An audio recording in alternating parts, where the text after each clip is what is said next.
भुनन्तु विश्वा भूतानि जातवेदः पुनीहिमा। पृथ्वी पूजनम अक्षत पुष्प समर्पित करके गौशाला की पवित्र भूमि का पूजन सभी लोग भाव श्रद्धा से धरती माता को नमन बंदन की प्रार्थना। ओम पृथ्वी त्वया धृता लोका देवी त्वं विष्णुना धृता त्वं च धारयमां देवी पवित्रं कुरु चासनम्।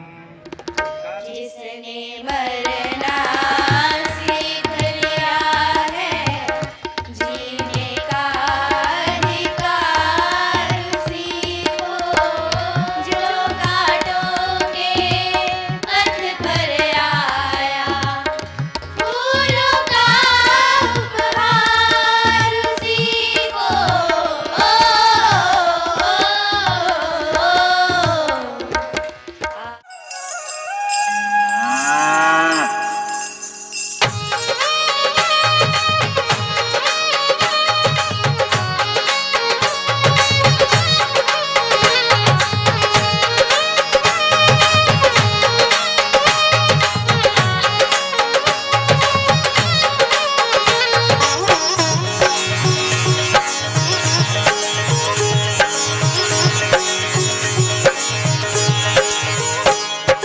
छोटी छोटी गैया छोटे छोटे ग्वाल, छोटी छोटी गैया छोटे छोटे ग्वाल, छोटो सो मेरो मदन गोपाल, छोटो सो मेरो मदन गोपाल। छोटी छोटी गैया छोटे छोटे ग्वाल, छोटो सो मेरो मदन गोपाल। अरे छोटो सो मेरो मदन गोपाल।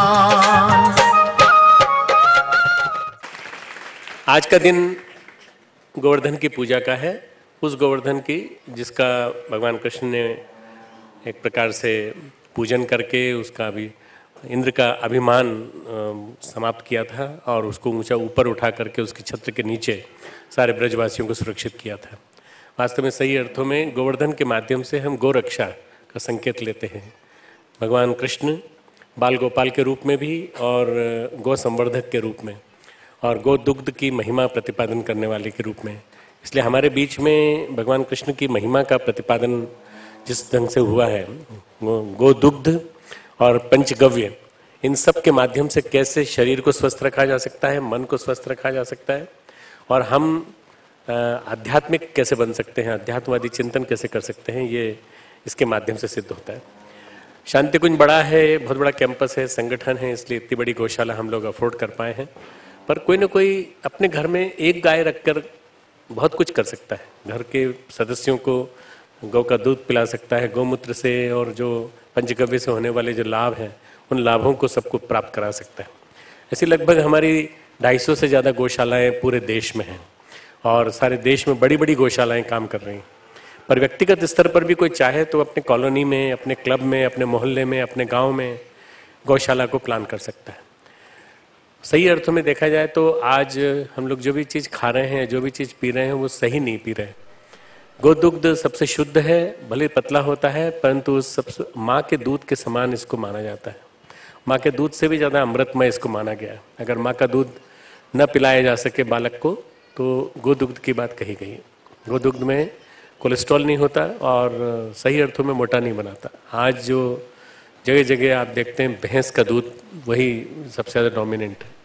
पूरे विश्व में कहीं भैंस नहीं है, केवल हिंदुस्तान में भैंस है। न जाने कहाँ से कौन ले आया, महिषासुर लेके आ गया, कौन लेके आ गया। और हमारे यहाँ आयुर्वेद में महिषी क्षीर का महत्ता का प्रतिपादन है कि महिषी क्षीर बड़ी अच्छी होती है। किन के लिए अच्छी होती है? मोटी मोटी तोंद वाले लालाओं के लिए, पंडों के लिए। बाकी जो गोदुग्ध पीते हैं वो मोटे नहीं होते, दुबले पतले रहते हैं। मैं जो बात बता रहा था वो ये बता रहा था कि हमारे जो छत्तीसगढ़ के बच्चे अभी जिस तरह से डांस करते हुए आ रहे थे, छत्तीसगढ़ में गोपालन की बड़ी महिमा है। गोपालन वहाँ सही अर्थों में वायबल भी है, किया भी जा सकता है, क्योंकि वहाँ के जंगल और वहाँ के तालाब इस तरह से हैं, नेचर में बिल्कुल रह करके गोदुग्ध को पी करके आराम से रहा जा सकता है, गौ की सेवा की जा सकती है। सबसे बड़ी बात यह है कि सारे देवी देवताओं में गौ माता की महिमा बड़ी महत्वपूर्ण मानी गई है। हमारे यहाँ भारतीय संस्कृति में सभी को एक प्रकार से भगवान का अस्तित्व, सभी में भगवान का अस्तित्व माना गया है। गौ माता में विशेष रूप से माना गया है। गौ माता के एक एक अंश में भगवान है, ऐसा कहा जाता है। इसकी महिमा का गान सब पुराणों में भी मिलता है और हमारे आयुर्वेद में भी मिलता है।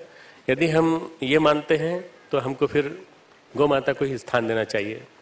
आज हो क्या गया है कि ज़्यादा दूध पाने की आकांक्षा से इंजेक्शन लगा करके और उसके बाद फिर मोटा दूध पाने की आकांक्षा से उसको, चूंकि उसमें पानी डाला जा सकता है, गो दूध में पानी डालेंगे तो पता चल जाएगा पतला दूध, और भैंस के दूध में पानी डाल देंगे तो कोई फर्क नहीं, पता नहीं चलेगा ना। भैंस जो है मिलावट को बढ़ावा देती है, इसलिए भैंस बिल्कुल हालत में, किसी हालत में पाली नहीं जानी चाहिए।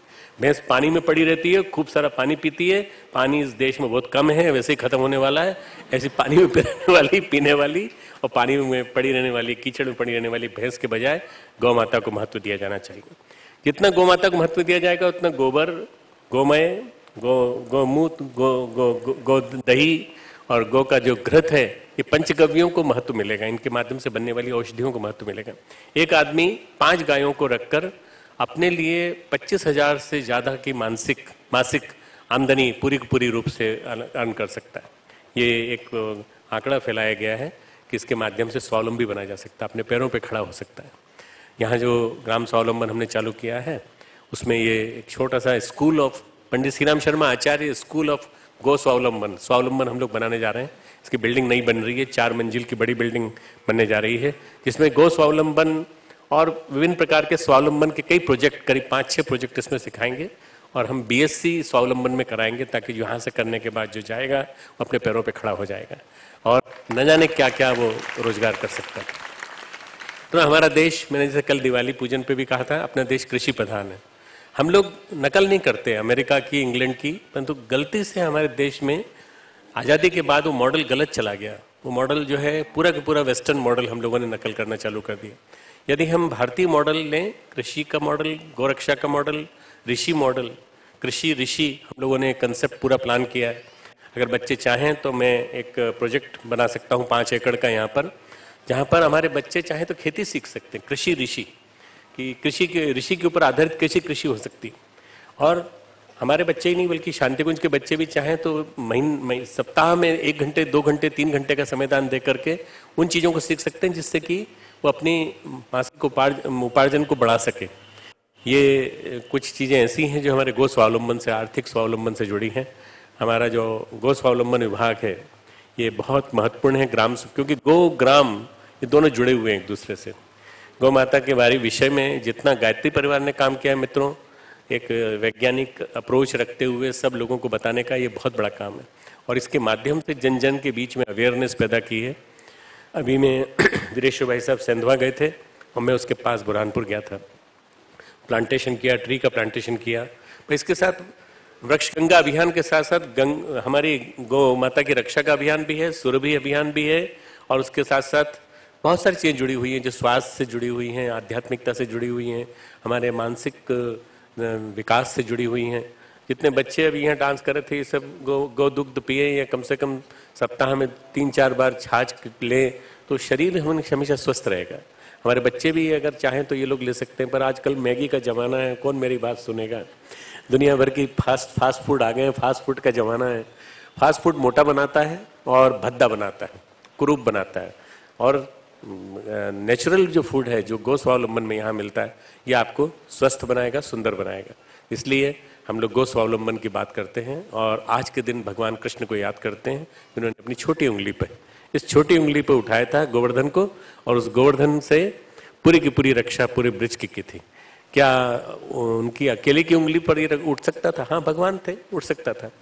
पर बाकी सारे के सारे जितने भी लोग बैठे थे वहाँ पे, उन सब ने कहा, गोवर्धन वासियों ने, ब्रजवासियों ने, कन्हैया तुम्हारी उंगली टूट जाएगी, तुम बहुत छोटे हो अभी, तुम हटा लो। हमने लाठियाँ लगा दी हैं, लाठियों पर टिका हुआ है। भगवान कृष्ण ने कहा लाठियों पर टिका हुआ है, ठीक है, लाठियाँ टूटेंगी तो नहीं? बोले नहीं। तो लाठियाँ जैसे ही उन्होंने अपनी उंगली हटाना चालू की वैसे चर करके लाठियाँ टूटने लगी जो, और लाठियाँ टूटने लगी, गोवर्धन नीचे आने लगा। ऐसा डर लगने लगा कि कभी भी गोवर्धन नीचे आकर के गिरा सकता है मित्रों, मार सकता है, सबके सब पिस सकते हैं, कुचल सकते हैं। तो भगवान कृष्ण ने फिर से उंगली लगा दी मान के चलना चाहिए भगवान कृष्ण परम पूज्य गुरुदेव का की उंगली लगी हुई है, इसलिए शांति कुंज का सारा काम चल रहा है, देव संस्कृति विश्वविद्यालय का सारा काम चल रहा है। हम सब बाल ग्वाल हैं, हम सब गोपाल हैं, बस हम सब, क्योंकि भगवान कृष्ण ने ये काम किया इसलिए ये काम हमको भी करना है। हमको भी काम करना है कि हमको भी गो रंग वंश की रक्षा के लिए संकल्प लेना है। नित्य हजारों लाखों गायों को काटा जाता है और ये गो मांस का निर्यात होता है, इससे डीजल आता है, पेट्रोल आता है, दुनिया भर की बातें आती है, सरकार जो बयान देती है लोकसभा में। मित्रों, हमें गो वंश के बचाव के लिए जो भी कुछ उपाय हो सके वो करना चाहिए और गौ माता को बचाना चाहिए। बाकी जो जानवर तुमको काटना है काट लो, कोई फर्क नहीं पड़ता, गौ माता को बचाओ। क्यों? गौ माता हमारी माँ है, हमारी संस्कृति की माँ है। जो यहाँ पर गो, गीता, गंगा, गायत्री और गंगा की रक्षा की बात होती हो, वहाँ पर इन 5 ग जहाँ जिंदा रहेंगे वहाँ संस्कृति जिंदा रहेगी। भाइयों बहनों, आज बाल दिवस भी है, हमारे प्रथम प्रधानमंत्री जवाहरलाल नेहरू का जन्म दिवस। मुझे सौभाग्य मिला है ग्वालियर में उनको देखने का, बहुत नज़दीक से, उनके हाथ से गुलाब का फूल लेने का। मैं 13 साल का था और 13 साल की उम्र में वो शायद उनका आखिरी दौरों से पहला दौरा था जिसमें वो आए थे ग्वालियर, और वो कूद पड़े थे ऊपर मंच पे से। एक पुल है झांसी रोड से पास, उस पुल के पास में खड़ा हुआ था और मेरे साथ मेरे मिसिल स्कूल के बच्चे थे, सबके सब अपनी यूनिफॉर्म में थे, हम लोग हाथ में फूल लिए हुए खड़े थे। उन्होंने आके हम लोगों के बीच में फ़ोटो खिंचाया, फ़ोटो न जाने कहाँ गया मुझे मालूम नहीं, पर वो गुलाब का फूल जो है वो दे गए थे, वो मेरे पास था बहुत दिनों तक, मैंने उसको सुखा के सुरक्षित रखा था। उन्होंने हमेशा बच्चों के लिए कहा, सोचा बच्चों की संस्कृति के लिए, बच्चों को विकास के बारे में सोचा जाना चाहिए, सब कुछ किया जाना चाहिए। बच्चों से बहुत प्यार करते थे। उनके बाद चाचा कलाम आए। चाचा कलाम हमारे यहाँ आ चुके हैं और आज भी 5 साल के, 4-5 साल के, 6 साल के, मुझसे उन्होंने बातचीत में कहा, डॉक्टर साहब आप बहुत बड़ा काम कर रहे हैं, यूनिवर्सिटी चला रहे हैं, सब चला रहे हैं, पर आप अगर छोटे बच्चों पर ज़्यादा ध्यान दें तो बहुत अच्छा होगा, क्योंकि इनके अंदर संस्कार हैं और इनके बच्चों के दिमाग मुलायम हैं, नरम हैं, अभी से इनको आप ढाल सकते हैं। यदि इनको अभी से ढाल दिया गया, अभी से बना दिया गया, तो ये आगे चल के बहुत बड़े निकलेंगे, वैज्ञानिक बनेंगे, सब मनीषी बनेंगे। मैं उनकी बात से सहमत हूँ। मैं अभी इतना बड़ा तंत्र तो नहीं खड़ा कर पाए, परंतु हम लोग कोशिश कर रहे हैं कि पूरे देश में हमारे करीब करीब 400-500 स्कूल खुल सकते हैं यदि हम प्लानिंग के साथ काम करें 2020 तक। और इन 400-500 स्कूलों में 5वीं 8वीं तक का पूरा एक तंत्र, जैसे राष्ट्रीय स्वयंसेवक संघ का विद्या विस्तार का तंत्र चलता है, ऐसा एक तंत्र हम भी चला सकते हैं और उसका गायत्री विद्यापीठ को उसका हेडक्वार्टर बना सकते हैं और यहाँ से सारा शिक्षण, यहाँ से सारा प्रशिक्षण, वैल्यू बेस्ड, मूल्य आधारित शिक्षण चला सकते हैं। ये सबसे बड़ी सेवा होगी नेहरू जी की और ये सबसे बड़ी सेवा होगी हमारे कलाम साहब की, जिन्होंने कि बच्चों के बारे में सोचा। आज बच्चों को और गौ माता को छोटे छोटे गौ के बछड़ों को और उसके साथ साथ जुड़े हुए हमारे आर्थिक स्वावलंबन को, उसके साथ जुड़ी हुई हमारी कृषि को याद करने का दिन है। ये हमारी संस्कृति के कुछ पर्व ऐसे हैं, महत्वपूर्ण पर्व, जिन्हें हमें जीवन में उतारने का संकल्प लेना चाहिए कि इनको हम हमेशा ध्यान रखेंगे। हम फिल्म देखने के लिए समय निकाल लेते हैं, हम सीरियल देखने के लिए समय निकाल लेते हैं, डोरेमोन देखने के लिए समय निकाल लेते हैं, पर हमारे पास टाइम नहीं है गौ माता की रक्षा के लिए और गौ माता के बछड़ों के साथ खेलने के लिए और गौ माता के बारे में लोगों से बातचीत करने के लिए। खूब खूब मंगल कामनाएं। परम पूज्य गुरुदेव वंदे माता जी के शुभ आशीर्वाद मेरी जी की तरफ से सबको मंगल कामनाएं।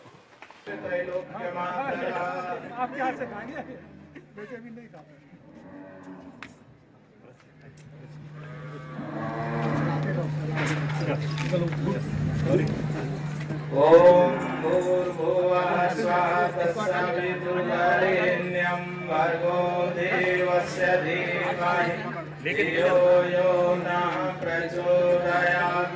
ओम भूर्भुवः स्वः तत्सवितुर्वरेण्यं भर्गो देवस्य धीमहि धियो यो नः प्रचोदयात्। ओम भूर्भुवः स्वः तत्सवितुर्वरेण्यं भर्गो देवस्य धीमहि धियो यो नः प्रचोदयात्।